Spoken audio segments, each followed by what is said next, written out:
en el siglo I, II y III.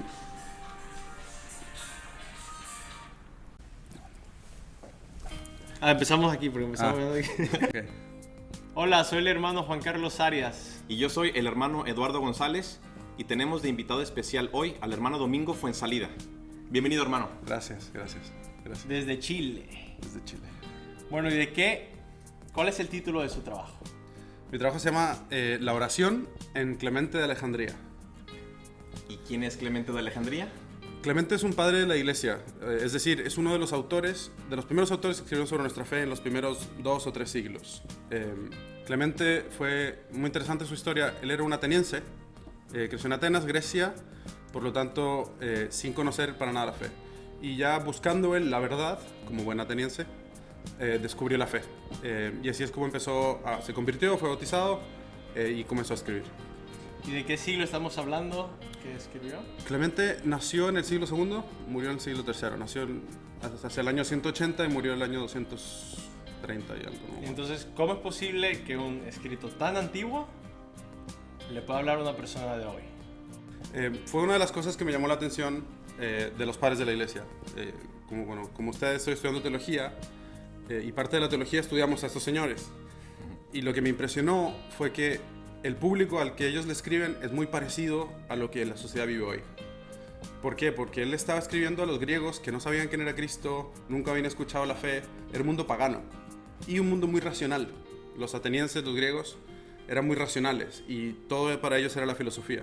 Y creo que hoy es lo mismo, la gente es muy racional en lugar de filosofía, tenemos ciencia y mucha gente no conoce a Cristo. Entonces, esa novedad de hablarte de algo nuevo, de algo diferente, creo que es lo que se necesita hoy y lo que hacían en esa época porque era lo que necesitaban. Ahora, el título y el trabajo va acerca de la oración. Clemente hace una exposición sobre qué es la oración. Él habla de hecho sobre los gnósticos, que es un concepto que hoy podemos comprender mal. Él se refería a los que habían conocido la fe, a los que ya sabían que existía el Dios de Israel, que se había manifestado en Cristo, y cómo la oración tenía que partir desde ahí. ¿Qué nos puede decir sobre estas conclusiones que él saca del conocimiento y respuesta de fe? Sí, Clemente habla durante todo su libro, el libro que yo leí, sobre el verdadero gnóstico. ¿Por qué? Porque existían religiones o intentos de filosofía que buscaban la gnosis, que era ser gnósticos, que era que a través del conocimiento llego a perfeccionarme, ¿no? Y él decía, no, el verdadero gnóstico, la verdadera persona que conoce la verdad, es quien conoce a Dios. Entonces para él la oración era una comunicación. De hecho él es el primero en escribir un tratado sobre la oración y el primero de los primeros en definir la oración. Y la define como eso, como la comunicación con Dios. Y de ahí se saca todas sus conclusiones. Porque si es comunicación, tengo que ver quién es Dios, quién soy yo y cómo nos comunicamos. Entonces todas sus conclusiones sobre qué es la oración y cómo se hace, viene de su definición, que es la oración no como un esfuerzo personal, sino como una comunicación entre dos. ¿Qué le motivó a usted a escribir este trabajo? Sí, eso es un poco chistoso porque me motivó algo que con el trabajo al final no respondí. Y creo que es algo que voy a tener que seguir profundizando toda mi vida. Yo siempre me he preguntado qué significa la oración de intercesión. Okay. ¿Qué significa rezar por otro? ¿Y cómo puedo yo rezar por otro? ¿Y realmente qué sucede? ¿Le muevo yo el corazón al otro? ¿Suplico ante Dios y el Dios es el que mueve el corazón? ¿Qué pasa? Buscando entender qué es la oración y qué es la oración de intercesión, fui a los padres de la iglesia. Porque me hablaban en un idioma complicado, pero al mismo tiempo, por lo que dijimos antes, Rico muy para mi época, ¿no? Porque hablan a los paganos y pues creo que es un idioma que entendemos nosotros. Entonces por eso me metí a Clemente y por eso me metí al tema de la oración, buscando un poco la respuesta sobre qué sucede en la oración. Vi que en su escrito hacía una afirmación un poco atrevida, que la oración de petición es más bien propia de los avanzados. Sí. Y que quien empiece en la oración debería tal vez ser más cuidadoso sobre la petición. ¿Y qué les queda a los que van empezando? Claro. Bueno, no es mi afirmación, es de Clemente, pero sí, hablo bastante de eso en el trabajo. A mí se me hizo muy interesante. Al inicio a nosotros nos impacta, ¿no? ¿Cómo que no puedo pedirle cosas a Dios? para los avanzados en la oración. Pero Clemente en el fondo dice, si no conoces a Dios, ¿a quién le estás pidiendo? ¿Y qué le estás pidiendo? ¿No? Entonces, primero hay que contemplar a Dios. Para él contemplar es recibir pues, los evangelios, la formación católica, etc. Y una vez que yo conozco quién es Dios, entonces puedo pedirle algo. Claro. Y él entra muy en profundidad sobre eso y dice, si alguien que no conoce a Dios, primero puede pedir cosas que no son buenas para él. Y que si le llegan, va a pensar que Dios se las dio. Y segundo, si le llegan cosas que sí son buenas, no va a saber recibirlas como un don de Dios. Claro. Va a pensar que él las alcanzó como por una especie de magia. Hoy en día, la imagen de la máquina de Coca-Colas, ¿no? Pues yo metí la moneda, pues yo tengo mi coca.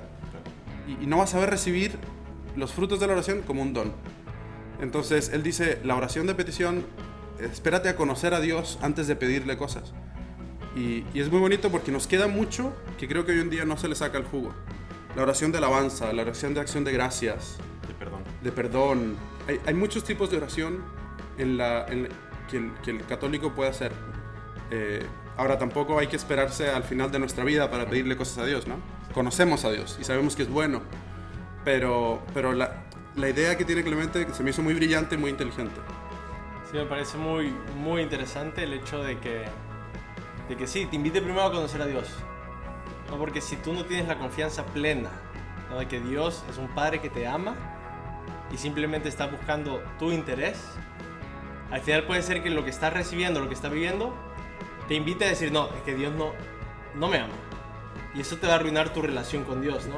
Si te vas primero simplemente a dejar un poco de tu vida al lado y de lo que tú quieres al lado y simplemente intentar encontrarte con Dios, luego vas a poder hacer eso, ¿no?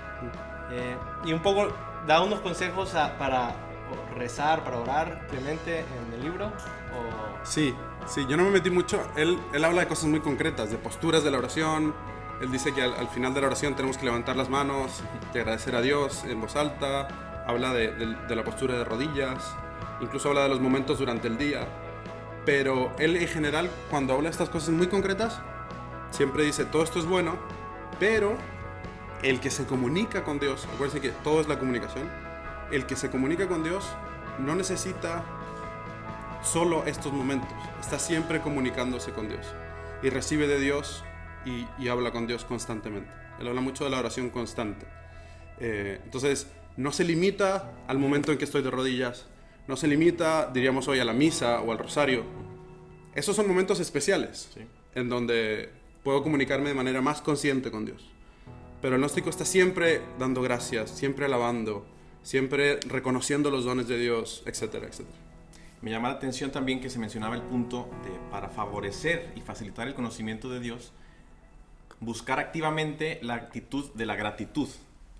Porque quien agradece solo cuando es muy evidente que le está yendo bien, se pierde de la oportunidad de una actitud natural del corazón, de buscar entender cómo Dios actúa en nuestra vida. Uh-huh. Y si buscamos activamente dónde está la mano de Dios en mi vida hoy, y agradezco eso, me parece que es un camino seguro y cierto para ir conociendo cada vez más a Dios, y me voy adentrando en esa relación con Él, la comunicación mejora y mi oración se más natural. Uh-huh. Entonces la gratitud como camino para ir siempre por ahí. Sí, él habla de la gratitud, incluso la alabanza. Y yo creo que un poco volvemos al tema de la petición, ¿no? Si todo el día estoy pidiéndole a Dios cosas, estoy pidiendo cosas equivocadas, estoy centrado en mí, entonces al final hay una decepción y hay una comunicación que se corrompe. Pero si estoy todo el día reconociendo los dones de Dios, etcétera, la comunicación crece. Un poco, Clemente creo que invita a purificar, ¿no? La imagen que tú tienes de Dios para empezar a rezar. Sí. ¿Da algo más en ese aspecto de purificación? ¿Cómo purificar la imagen que yo tengo de Dios? Sí, a mí cuando en el texto hablo de que es muy actual, lo digo porque me acordé de dos predicadores muy concretos. El padre Ángel Espinosa de los Monteros, que yo me acuerdo de niño escuché una plática que se llama Un Dios a tu medida, que explica 8 dioses que nos creamos y cómo él durante toda la plática al final destruye a esos dioses. Dice, Dios no es una máquina de Coca-Colas, Dios no es un tirano que te está jugando contigo, Dios no es... Y el otro es don Fabio Rossini, que cuando hace él tiene una catequesis que se llama Los 10 Mandamientos, y gran parte de la catequesis es destruir las nociones que tenemos de Dios. Y Clemente hace un poco lo mismo con los griegos. Incluso tiene una sección muy, muy larga en donde usa la comedia para burlarse de los dioses griegos y hacerles ver que un dios no puede estar hecho de mármol, que un dios no se puede emborrachar, etcétera, etcétera. Entonces tiene toda esa parte de destruir, pero ¿por qué? Porque tenemos que purificar, justo. Tenemos que purificar quién es Dios, porque si no, ¿con quién me estoy comunicando? ¿Me estoy comunicando con una estatua? Hoy en día diríamos, me estoy comunicando con una energía, con mi proyección de mí mismo, con quien me gustaría ser. Entonces, el trabajo de Clemente en gran parte es romper y resquebrajar para poder dejarnos ver qué hay detrás, que es el verdadero Dios, y ya después comunicarnos con él a gusto. Que sin duda es un trabajo de toda la vida. Sí. No es algo que se hace una vez al inicio y después queda ya sin riesgo de que se vuelva a ofuscar. Que incluso nosotros lo experimentamos después de 10, 14 años en el seminario. Quedan 1000 espacios que todavía Dios tiene que ir iluminando. Sí. Y qué bueno, porque es siempre descubrir su gran amor en nuestra vida. Y es siempre un don. Clemente habla muy bonito, dice, incluso el gnóstico que ya alcanzó la visión de Dios, ya sabe quién es Dios y se está comunicando con él, dice, él tiene que hacer una oración muy especial, que es la oración, y hace la comparación, dice, como quien pide que se mantenga su salud física y no caer en la enfermedad.